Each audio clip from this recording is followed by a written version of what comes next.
अस्सलामुअलैकुम, welcome to the 10th lecture of our course. आज के लेक्चर में हम साइफर पैटर्न के बारे में डिस्कस करेंगे। आप लोगों ने अक्सर एक पैटर्न के बारे में सुना होगा जिसको आप लोग बटरफ्लाइज या साइफर या आपके पास इलियट वेव, कुछ इस तरह के आपने नाम सुने हुए होंगे। ठीक है, अब जो बटरफ्लाई और जो साइफर पैटर्न है ना, ये तो बेसिकली सेम है, ये तो इनका नेम डिफरेंट है। लेकिन जो इलियट वेव भी है ना, वो भी आपकी साइफर पैटर्न की ही एक्सटेंशन है। तो मैं आपको साइफर पैटर्न में आपको एक्सप्लेन करूंगा इस वीडियो में। हम इलियट वेव को एक हम सेपरेट लेक्चर में भी डिस्कस करेंगे, लेकिन मैं आपको बताना चाहता था कि हमारे पास ये जो साइफर पैटर्न होता है, ये एक्सटेंशन होती है हमारे पास इलियट वेव की ही। तो हम आज के लेक्चर में इलियट वेव को डिस्कस करते हैं। पैटर्न्स को अगर आपने देखना हो तो ये आपके पास सारे पैटर्न यहाँ पर अवेलेबल है। इसमें से जो हमने आज के दिन में सर्च करना है वो है हमारा साइफर पैटर्न। अब साइफर पैटर्न ना, ये हमारे पास बिल्कुल सिंपल सा पैटर्न है। ठीक है, इसमें सिर्फ आपने, जैसे आपके पास फिबोनाची रिट्रेसमेंट होता है ना, इसी तरीके से आपने इसकी सिर्फ वैल्यूज को कंसीडर करना होता है। ठीक है, सबसे पहले मैं आपको ये पैटर्न को ड्रॉ करके बता देता हूं, फिर उसके बाद जो है ना मैं आपको एक्सप्लेन करता हूं कि ये पैटर्न में बेसिकली होता क्या है और आपने इसमें किन किन चीजों का आपने इसमें ख्याल रखना होगा। ठीक हो गया? अच्छा जी, हम इसकी वैल्यू को ले आते हैं यहाँ पर। अच्छा, ये जो अब हमारे पास पैटर्न है ना, इसको हम कहते हैं साइफर पैटर्न या बटरफ्लाई पैटर्न। ठीक है, अब ये पैटर्न ना, अगर आप चार्ट्स में जाओगे ना तो ये आपको बहुत जगह पर ये आपको नजर आएगा। ठीक है, आपको ये जिस तरह ये आपको यहाँ पर इनवर्स साइफर पैटर्न आपको ये नजर आ रहा है। ठीक है, ये जो आपकी एक मूवमेंट हो रही है, ठीक है, ये इसको और इसको यहाँ पर रिलेट करें। ठीक है, तो ये हमारा क्या बन रहा है, इनवर्स साइफर पैटर्न। तो साइफर पैटर्न आपके पास चार्ट्स में आपको जो है ना, ये बटरफ्लाइज आपको बहुत ज्यादा नजर आएंगे। ठीक है, अब मैं आपको एक्सप्लेन करता हूँ कि साइफर पैटर्न में बेसिकली हमारे पास होता क्या। ठीक है, अब ये जो point X to point A होता है ना किसी भी पैटर्न का, ठीक है, ये होता है पंप। मतलब ये वो प्राइस टैग होती है जो किसी पैटर्न को इनिशिएट करती है। ठीक है, ये आपके पास फ्रॉम एनी प्राइस टैग हो सकता है। ठीक है, ये आपके पास यहां से लेकर यहां तक भी हो सकता है, ये आपके पास यहां से लेकर स्ट्रेट पैराबोलिक मूव भी हो सकता है, और ये आपके पास किसी भी तरह का, ये आपके पास $500 का भी मूव हो सकता है, ये आपके पास $2000 का भी मूव हो सकता है। ठीक हो गया? अच्छा, point A to point X to point A, ये चीज आपको समझ आ गई। अच्छा, अब ना इसमें जो आपने ख्याल रखना है ना, वो ये आपने रखना है ये इन वैल्यूज का। ठीक है, ये जो डिस्टेंस की वैल्यूज है ना, ये आपको डिफाइन करती हैं कि आपके पास पैटर्न किस तरीके से जो है ना वो आपके पास फॉर्म हो सकता है। अब मैं आपको ना सबसे पहले स्टैंडर्ड पैटर्न एक्सप्लेन करता हूं कि ये स्टैंडर्ड पैटर्न किस तरीके से वर्क करता है, और फिर मैं आपको इसकी प्रैक्टिकल इंप्लीमेंटेशन बताऊंगा कि चार्ट्स के अंदर आपने इस पैटर्न को ट्रेड किस तरीके से करना है। ठीक है, अच्छा, अब इस पैटर्न में जो आपने ख्याल रखना है वो आपने ये रखना है कि जब आप इस पैटर्न को आप ड्रॉ करोगे ना, फॉर एग्जाम्पल आप ये इस पैटर्न को हम जो है ना वो ये यहाँ पर एक दफा दोबारा ड्रॉ करते हैं और मैं आपको ये चीज एक्सप्लेन करता हूँ। अच्छा, अब ये पैटर्न फॉर एग्जाम्पल आपकी जो है ना वो प्राइस पंप होना स्टार्ट हुई point X to point A. ठीक है, अब ये ए से लेकर ना, ए की जो बी की आपकी वैल्यू है ना, पॉइंट ए से लेके पॉइंट बी तक, ये वैल्यू आपकी होनी चाहिए 0.38 से लेके 0.3 से लेके 0.4 के बीच में। ठीक है, 0.3 से लेकर ये जो आपके पास 0.3 से लेके 0.4 के बीच में या 4 to 4.3 के बीच में, ये आपकी वैल्यू यहां तक होनी चाहिए। ठीक है, अगर आपकी ये वैल्यू इससे ज्यादा इंक्रीज कर रही है, डिक्रीज हो रही है, तो इसका मतलब यह है कि हमारे पास साइफर पैटर्न फॉर्म नहीं हो रहा। ठीक हो गया? आपको point X to point A की वैल्यू आपको समझ आ गई। ठीक है, अच्छा, अब आपने जो सेकंड वैल्यू इसमें देखनी है ना, वो आपने देखनी है point A to point C. ठीक है, अब ये जो आपकी वैल्यू है, ये आपकी वैल्यू 1.2 से लेके 1.4 के बीच में होनी चाहिए। ठीक है, 1.2 से लेके 1.4 के बीच में अगर आपकी प्राइस पंप हुआ है, तो हमारा जो साइफर पैटर्न है वो स्टिल इन प्ले है। ठीक है, फॉर एग्जांपल हमारी प्राइस का पंप हुआ 1.37 तक। ठीक है, अब ये जो करेक्शन नेक्स्ट हमारी होनी है ना, ये करेक्शन आपकी 0.86 तक आनी चाहिए। ठीक है, अगर ये करेक्शन आपकी 0.86 से इंक्रीज कर रही है, ये आपके पास point X to point D का जो डिस्टेंस है, ये आपका कहां तक होना चाहिए, 0.78 से बीच में। ठीक हो गया? तो 0.78 पे आप जो है ना वो मार्केट में आपके पास ये अगर इतनी करेक्शन होती है, तो इसका मतलब यह है कि हमारे पास ये जो साइफर पैटर्न है, ये स्टिल इन प्ले है और ये स्टिल इन टेक्ट है। ठीक हो गया? अच्छा, अब ये चीज होगी आपके पास। अब ना मैं आपको एक्सप्लेन करता हूं कि ये पैटर्न ना एक्चुअली में वर्क कैसे करता है। ठीक है, अब ये बिल्कुल इसी तरीके से अगर आप इस पैटर्न को इनवर्स ड्रॉ कर दो, ठीक है, तो ये आपके पास क्या बन जाएगा, इनवर्स साइफर पैटर्न। ठीक है, वैल्यूज बिल्कुल वही आपके पास रहेंगी। ठीक है, लेकिन आपके पास क्या होगा, कि ये जो आपका पैटर्न होता है ये आपके पास बिरिश पैटर्न होता है, और ये जो हमारे पास बटरफ्लाई होती है जो इनवर्स पैटर्न होता है, किसी भी पैटर्न का जो इनवर्स होता है ना वो हमेशा बुलिश होता है। ठीक है, तो ये आपके पास क्या है, बुलिश आपके पास बटरफ्लाई या बुलिश साइफर पैटर्न। ठीक हो गया। अच्छा, अब ना मैं आपको इनकी ना ज्यादा मैं आपको प्रैक्टिकल इंप्लीमेंटेशन बताता हूँ कि आपने ना इस पैटर्न को ट्रेड किस तरीके से करना है। अच्छा, अब ये जो वैल्यूज है ना आपकी, ये जो बीच में वैल्यूज जो आपकी आ रही होती हैं, ये वैल्यूज आपकी कभी भी परफेक्टली हिट नहीं होती। ठीक है, पहली चीज आपको समझ आ गई। फॉर एग्जाम्पल हमने जो है ना वो ये यहाँ से हमारा ये साइपर पैटर्न स्टार्ट होना शुरू हुआ, हमारी करेक्शन हुई। ठीक है, अब हमारी जो ये वाला जो डिस्टेंस था ये हमारी एज पर रिक्वायरमेंट हमारी जो है वो 0.38 से 0.6 के बीच में आई है वैल्यू। ठीक है, तो अब ये वैल्यू आपके पास बिल्कुल परफेक्टली 0.3 से 0.8 के बीच में नहीं आएगी। ठीक है, आपकी वैल्यू थोड़ी बहुत ये 0.2 में भी रह सकती है, 0.6 से बाहर भी आपकी निकल सकती है। लेकिन अगर आपकी वैल्यू में कोई बहुत ज्यादा मेजर चेंज भी आ जाए ना तो फिर भी आपके पास साइफर पैटर्न इनवैलिड हो जाता है। ठीक है, तो आपने ख्याल रखना है कि लाइक अगर पॉइंट्स के अंदर कोई डिफरेंस आ रहा है ना, लाइक थोड़ा बहुत लाइक 0.1 ऊपर नीचे हो रही है, तो फिर आपका साइफर पैटर्न वैलिड है। लेकिन अगर आपकी प्राइस जो है वो लाइक बिल्कुल ही बाहर निकल रही है, तो इसका मतलब ये है कि आपका जो साइफर पैटर्न है वो आपका क्या हुआ है, फेल हो गया। मैं आपको ज्यादा दोबारा इसको ड्रॉ करके ना मैं आपको एक्सप्लेन करता हूँ और फिर मैं आपको बताता हूँ कि आप इसको जो है ना वो किस तरीके से आप इसको लाइक आप ट्रेड कर सकते हो। ठीक है, अच्छा जी, ये हमारे पास जी हमारा आ गया जी साइफर पैटर्न। ठीक हो गया। अब अच्छा, अब ना इस पैटर्न को ना आपने ये इस फेज में तो आपने ट्रेड ही नहीं करना। ठीक है, आपने इस पैटर्न को सिर्फ और सिर्फ तब आपने ट्रेड करना है जब आपकी ये वैल्यू परफेक्टली हिट हो जाए, ये वैल्यू आपकी परफेक्टली हिट हो जाए, और ये पॉइंट सी से आपने सिर्फ मार्केट को शॉर्ट करना है बस। बिरिश केस में आपने अगर मार्केट में एंट्री लेनी है तो आपने वेट करना है एक ये इस वैल्यू के परफेक्टली हिट होने का, और जब आपके पास ये सेकंड वैल्यू आपकी परफेक्टली हिट हो जाए ना, लाइक 1.2 से 1.4 के बीच में आपकी वैल्यू आ गई है, तो इस प्राइस टैग से आपने साइफर पैटर्न के अकॉर्डिंगली सिर्फ आपने मार्केट को शॉर्ट करना है।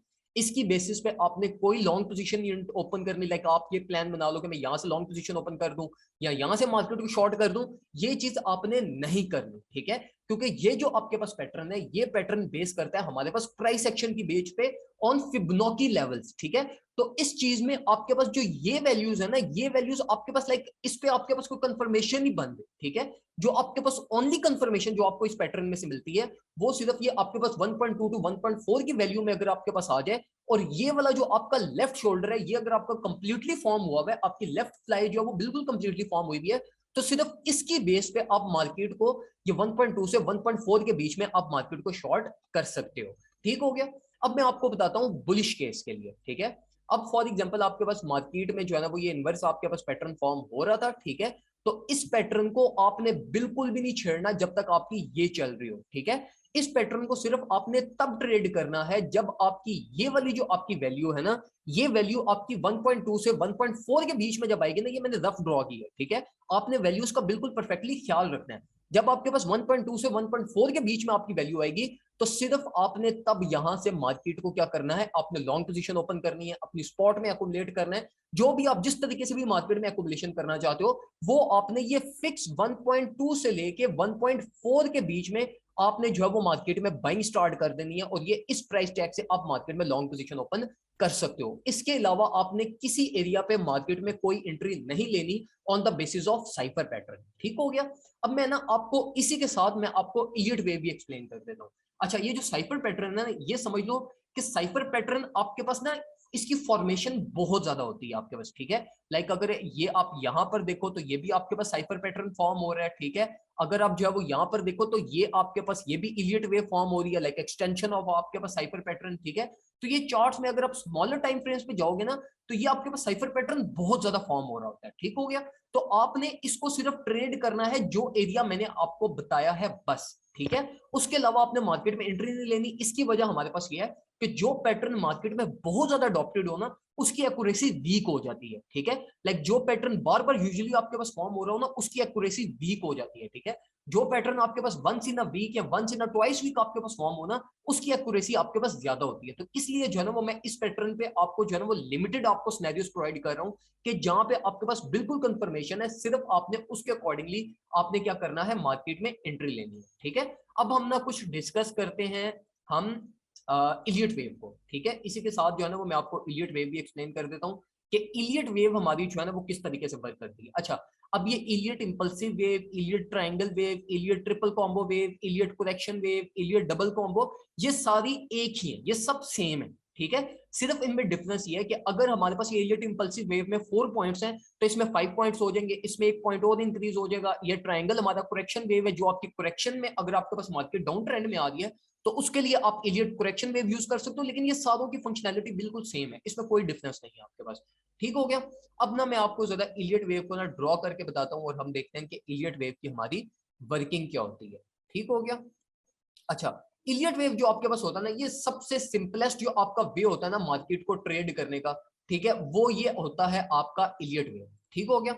अब ना इलियट वेव के ना सिंपल जो आपके पास हाई और लोस का जो हमारी एक स्ट्रेटजी है ना, जो आप आने वाली वीडियोस में भी हम जिसको कवर करेंगे, ये उससे भी मिलती जुलती है। ठीक है, तो इसको ना मैं आपको बिल्कुल सिंपल वेज में एक्सप्लेन करूंगा कि इलियट वेव हमारे पास किस किस तरह के ये इलियट वेव में आपके पास पैटर्न्स फॉर्म होते हैं। ठीक है, सबसे पहले तो आपका पैटर्न होता है कि जी पॉइंट एक्स से पॉइंट 1 तक आपकी प्राइस पंप करती है, पंप करने के बाद आपकी प्राइस 35% करेक्शन लेती है। मतलब ये कि ये जितना भी आपके पास पंप हुआ है ना, इस पंप की मार्केट आपके पास 35% क्या करती है, करेक्शन लेती है। ठीक है, और ये इस करेक्शन के बाद आपकी मार्केट एक न्यू हाई फॉर्म करने जाती है। ठीक है, अब ये आप लोगों को ये पता होना चाहिए कि ट्रेडिंग में एंगल्स बहुत ज्यादा इंपॉर्टेंट होते हैं। ठीक है, स्पेसिफिकली जब आपके पास सपोर्ट और रेजिस्टेंस की बात हो रही हो ना, और आपने मार्केट में एंट्रीज लेनी हो, तो उस टाइम पे तो आपके पास ये एंगल्स बहुत ज्यादा डिपेंडेंट होते हैं। जिस तरह मैंने आपको सपोर्ट एंड रेजिस्टेंस एक्सप्लेन करते हुए मैंने आपको एंगुलर रेजिस्टेंसेस, एंगुलर कर्व्स मैंने आपको एक्सप्लेन किए थे, जो हम साइकिल्स चार्ट, जो साइकिल्स ट्रेडिंग हम आगे डिस्कस करेंगे, उसमें भी आप नोटिस करोगे कि एंगल्स एक बहुत बड़ा अपना रोल प्ले करते हैं। ठीक है, तो आपके पास ये जो एंगल्स की बेस पे जो करेक्शंस होती है ना, ये भी बहुत ज्यादा आपके पास इंपॉर्टेंट होती हैं। तो ये एंगल्स और ये जो परसेंटेज होती है, इसको आपने चार्ट्स में लाजमी कंसिडर करना है। ठीक है, अब ये इलियट वेव में ना आपके पास point X to point 1 pump हुआ। अब जो आपकी करेक्शन होगी ना, वो आपकी करेक्शन होगी कुछ राउंड अबाउट 35% से लेके कुछ 50% के बीच में। लाइक जितना आपका ये पंप हुआ होता है ना, उसका 50% मार्केट आपके पास क्या करती है, करेक्शन लेती है। अब ये करेक्शन की वजह क्या होती है कि आपके पास जब भी प्राइस आपकी किसी भी एक प्राइस रिकवरी फेज में जाती है, तो एटलीस्ट 50% मार्केट अपने प्रॉफिट सिक्योर करती है। ठीक है, तो आपके पास एटलीस्ट लाइक 35% टू 50% आपके पास मार्केट में करेक्शन होती है। जब ये करेक्शन आपके पास सक्सेसफुली एग्जीक्यूट हो जाती है ना, तो इस करेक्शन के बाद मार्केट ये जो 50% जितनी करेक्शन ली हुई होती है ना, इसका 100% आपके पास मार्केट क्या करती है, पंप करती है और एक न्यू प्राइस डिस्कवरी फेज में जाती है। ठीक हो गया। अब इसके बाद मार्केट आपके पास दोबारा 35% करेक्शन लेती है और अपने ये लोकल टॉप, जो प्रीवियस आपका टॉप होता है, यहां तक आपकी प्राइस जाती है और इस पैटर्न को हम कहते हैं इलियट वेव। ठीक है, अब ये इलियट वेव ना, इसके बहुत सारी रिप्रेजेंटेशन है। ठीक है, इलियट वेव जो बेसिकली आपके पास जो पैटर्न होता है ना, ये बेसिकली आपके पास इसलिए होता है जिसके थ्रू आप प्राइस एक्शन को एनालाइज करते हो। ठीक है, अब देखो फॉर एग्जांपल, अब ये पैटर्न को नहीं आपने ट्रेड करना, आपने ट्रेड करना है प्राइस एक्शन को, आपने समझना है प्राइस एक्शन को।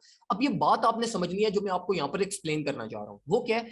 देखो, अब फॉर एग्जांपल आपके पास मार्केट ना ये इस तरीके से पंप कर रही है। ठीक है, इसकी आपके पास कुछ ये रैंडम करेक्शन हुई, लाइक 20% करेक्शन हुई। ठीक है, अब आपको ये पता होना चाहिए कि यार 20, 30, 50% करेक्शन के बाद आपकी मार्केट ने जो पंप करना है ना, वो आपकी मार्केट ने पंप करना है। अगर फॉर एग्जांपल 20% पंप हुई है, हमारी 30 टू 35%, 50% करेक्शन नहीं हुई। अब आपने क्या करना है, ये जितनी आपकी करेक्शन हुई है ना, ये correction plus multiply by this 2, मतलब ये अगर 30%, 20% करेक्शन हुई है, तो ये एज्यूम करो कि मार्केट अब आपके पास 40% पंप करेगी। तो ये होती है हमारे पास प्राइस एक्शन एनालिसिस, जो आप मार्केट में प्राइस एक्शन को एनालाइज करते हो और प्राइस एक्शन की बेसिस पे आप मार्केट में एंट्री लेते हो। अब आपने फॉर एग्जांपल ये यहाँ पे 20% पे आपने मार्केट में एंट्री ले ली। अब आपको पता है कि भाई 20% अगर ये करेक्शन हुई है ना, तो मार्केट ने 40% पंप करना है, तो 40% की बेस पे आपने अपने प्रॉफिट्स को सिक्योर करना है।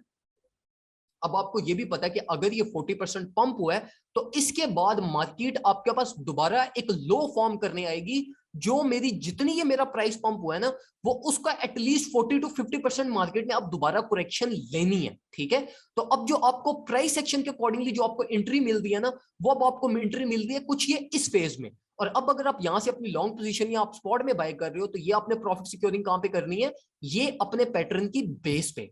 ठीक है। तो ये हमारे पास जो इलियट वेव होती है ना, ये आपको एक्सप्लेन करती है आपके प्राइस एक्शन को, ठीक है।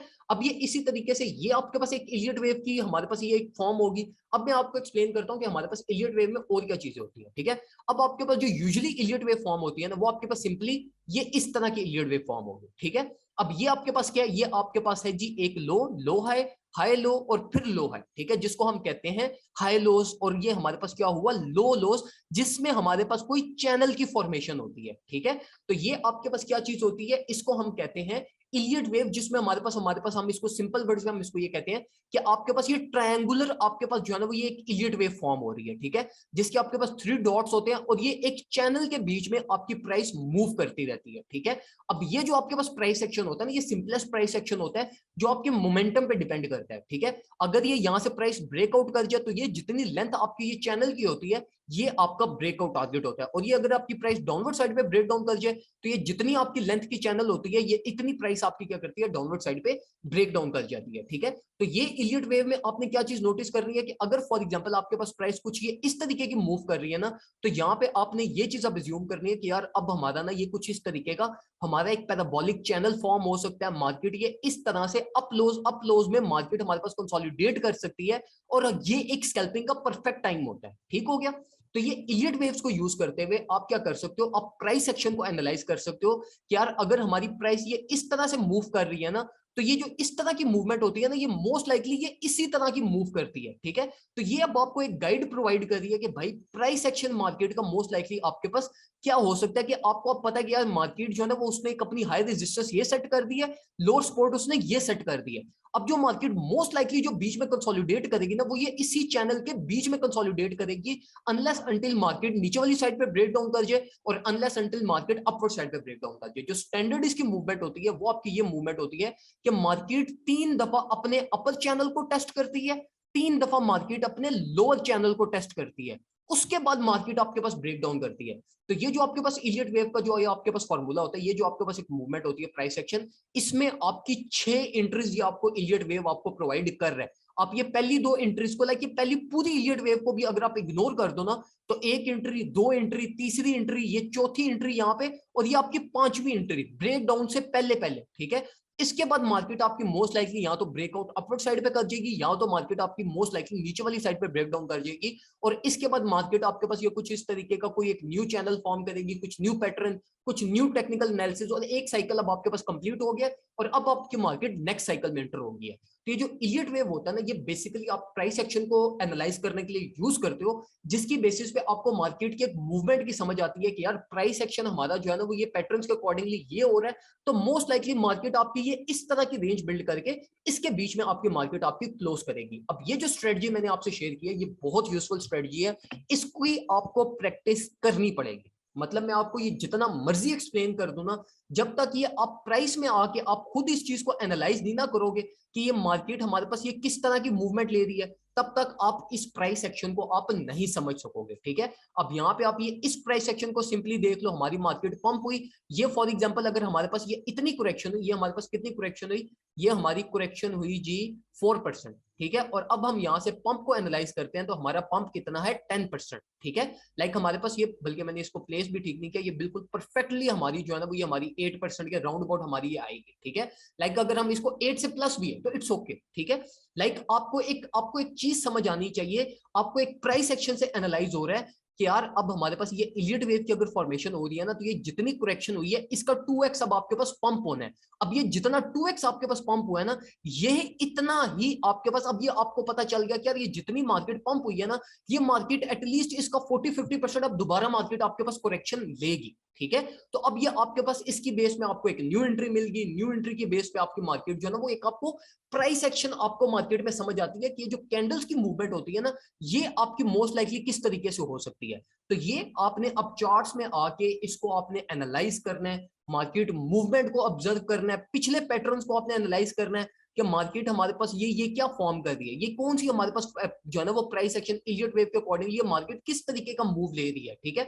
आपने ये इन मूव्स को याद करना है, अपने माइंड में आपने इन मूव्स को बिठाना है यार, कि अगर मार्केट हमारे पास ये इस तरह की मूव ले रही है ना हमारे पास, तो मार्केट इसके बाद पंप करती है, और अगर मार्केट हमारे पास ये इस तरह से डाउनवर्ड साइड पे आ रही है, तो इसके बाद जितना पंप होगा उसका 2x मार्केट आपके पास क्या करेगी, मार्केट आपके पास करेक्शन दोबारा लेगी। ठीक है, तो ये मोस्ट इंपॉर्टेंट चीज होती है प्राइस एक्शन से रिगार्डिंग। प्राइस एक्शन को एनालाइज हम और फर्दर ऑन भी हम करेंगे, जो हमारा हाई लोस का हमारा जो एक टॉपिक है उसमें हम डिटेल में एनालाइज करेंगे कि हाई लोस लोअर हाइज ये पैटर्न्स क्या होते हैं और इसकी बेसिस पे मार्केट मूवमेंट हमारे पास क्या चीज होती है। तो आज की जो आपकी असाइनमेंट है वो आपकी ये असाइनमेंट है कि आपने ये बटरफ्लाई पैटर्न और ये आपने जो हमारा ये सॉरी बटर आपने साइफर और बटरफ्लाई पैटर्न और इसके साथ साथ आपने ये इलियट वेव को अपने चार्ट पे प्रैक्टिकली प्रीवियस डाटा को भी आपने एनालाइज करना है और ये करंट डाटा की बेस पे भी आपने ये प्राइस एक्शन को ऑब्जर्व करना है। ठीक हो गया।